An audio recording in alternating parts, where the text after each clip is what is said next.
Welcome to Edged Mindset. I am your host, Carter. Thank you for joining me today. We're going to be taking a look inside of a double action OTF. It almost looks like camouflage with that carbon fiber. It's like, woo, look at that. I can't see it. This is the Boker Plus Falcon OTF. It is your standard. I already opened this up. I tried to shoot this video. I messed it up. So we're doing it again. Standard Microtech style internals in here. So I was hoping there might have been something special in this particular knife. You always kind of cross your fingers when you're opening a new double action OTF in case there's some surprise or some unique mechanism. It's not the case. It's your standard Microtech style that's been in use for a long, long time. Very simple, effective, which is why it's being used and inexpensive to manufacture. But still, it's always cool to peek in here and see if there's something new or special. But I figured it'd still be a good opportunity to kind of show the basics inside of a double action OTF. Lots of videos out there. These are always difficult to explain, and I think every time you watch one of these videos, maybe you get a little more insight in how they work. Before we begin, so here it is functioning. It is together. This thing is so much fun to fire. I've got a full review on this knife. It's a good budget knife. The only downside is it's dull as can be, but everything else is really good on it. Good materials. Don't know about the heat treat, but carbon fiber. So let's take a look inside this knife. Now, what you can do is you can take this knife off track, which is what most people recommend before you take it apart for safety reasons.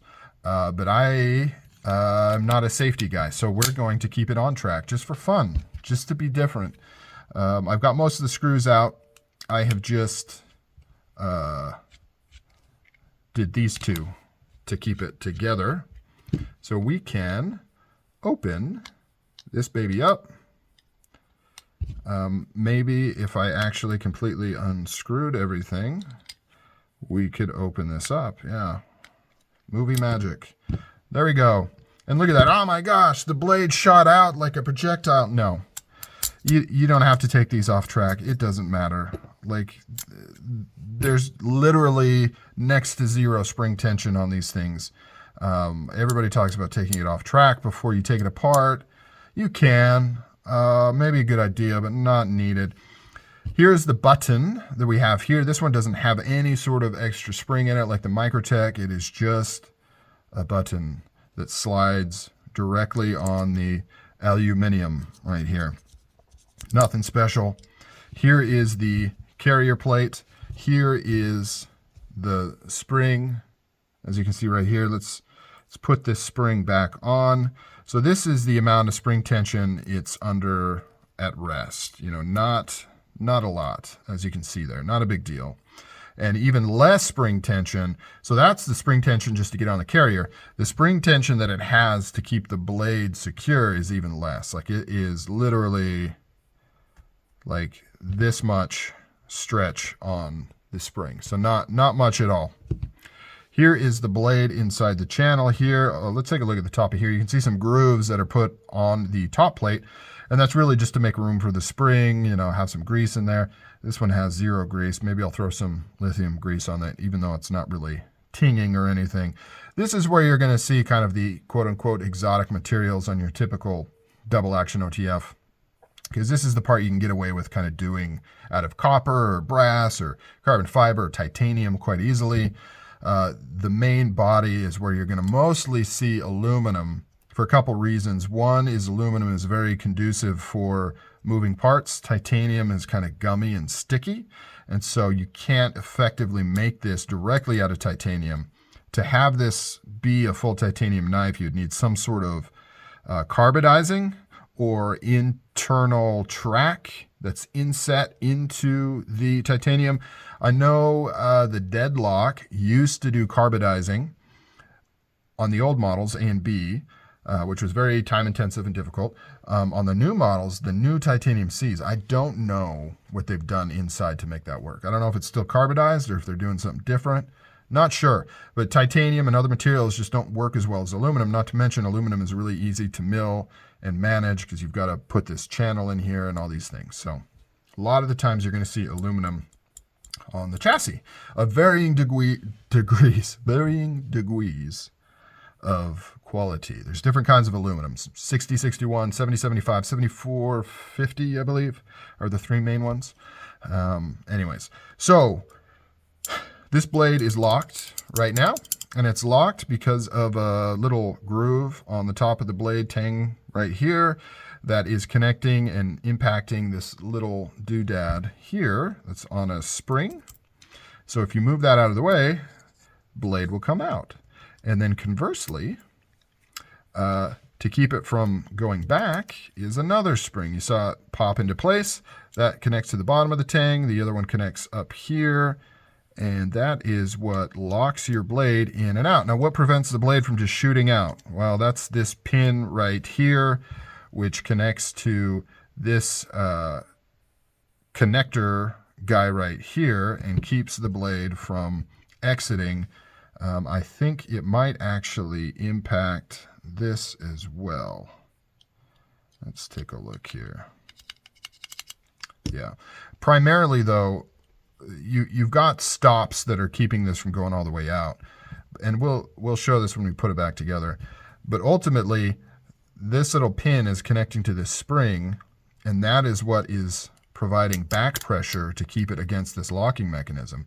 So when you get this back together and it's fully locked out, you can actually lift this blade up and it'll move in and out a little bit under the spring tension. It's got some play there. So it's not a hard locked position. It's hard locked in terms of not coming back down, but it's not hard locked on the way out, at least not fully. Now you can't completely rip the blade out because it is connecting these other pieces like up in here and the spring. But I guess if you pulled hard enough, you could rip it out of this carbon fiber and rip the blade completely out. You'd have to break the hooks here on the spring, but you could rip that blade out. Interesting.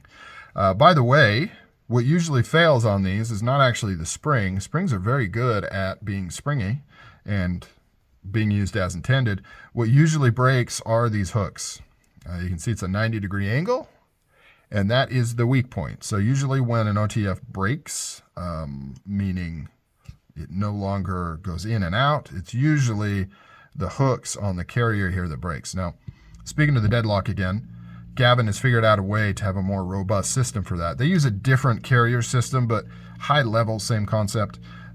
They just don't use a hook like this. They use a more robust system for connecting the springs to the blade tang and the bottom of the knife. So yeah, pretty cool. So what happens when you are using this thing? So when it's locked down, you've got this bottom hook hooked to the bottom of the tang, like so. And then you've got the button that is hooked to this carrier as well. So you push the button up and it moves the carrier up all the way. Let's get this to slide without being connected. Moves it up all the way, all the way, all the way.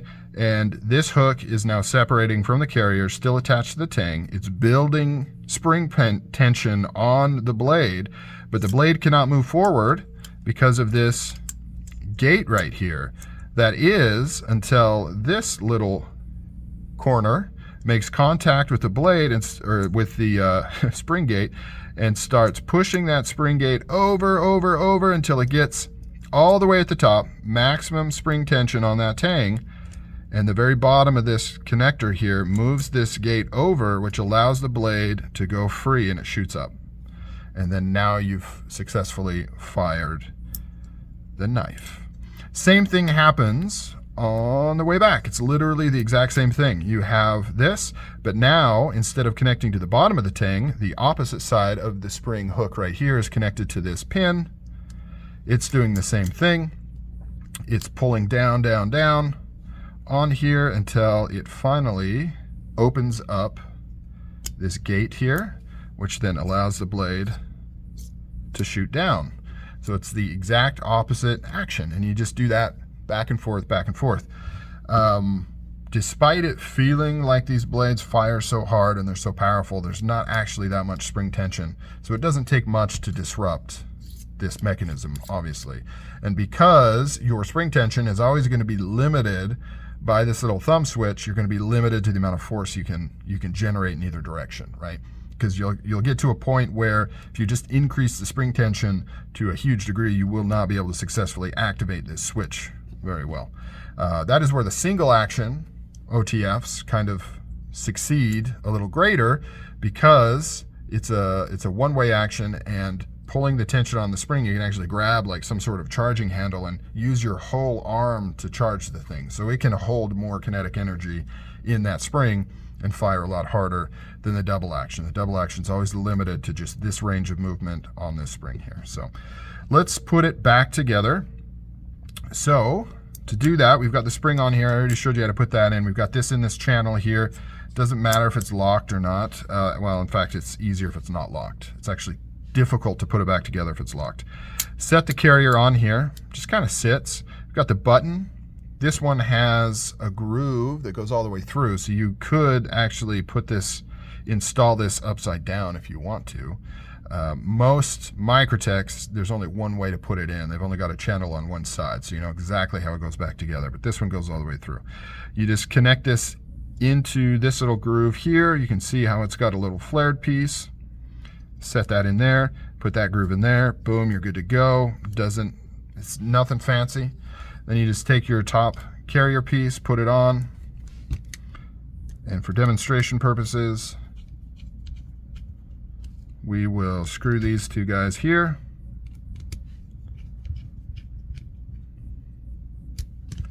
Then now you have the knife back together, but as you can see, it doesn't work. You got to get the blade back on track. Pull it out, it's back on track. Now we're good to go. Oh, I was going to show you. So when it's in the lockdown position, right, you can't push it in because the hang of the blade is sitting on top of that gate. But like I mentioned, you can actually pull this out. There's a little bit of play here. And so that spring is pulling down on where the top hook connects to the little circle inset piece. And then that same piece is what's impacting the top of this. And like I said, if you were really, really Hulk strong, you could actually rip this blade out. You just have to bust through this carbon fiber and then destroy that spring connector, and you can actually kind of pull this out. But the other direction you cannot do. So that's it, guys. That's a look inside a double action OTF. Try to explain it as well as I could. It's kind of difficult to do it. You got to use a little bit of imagination, because I don't want to, you know, it all kind of has to be together in order to work correctly, you know. All right, guys, that's it. I'm done. Double action OTF, cool stuff. Fascinating. I love these things. All right, guys, see you.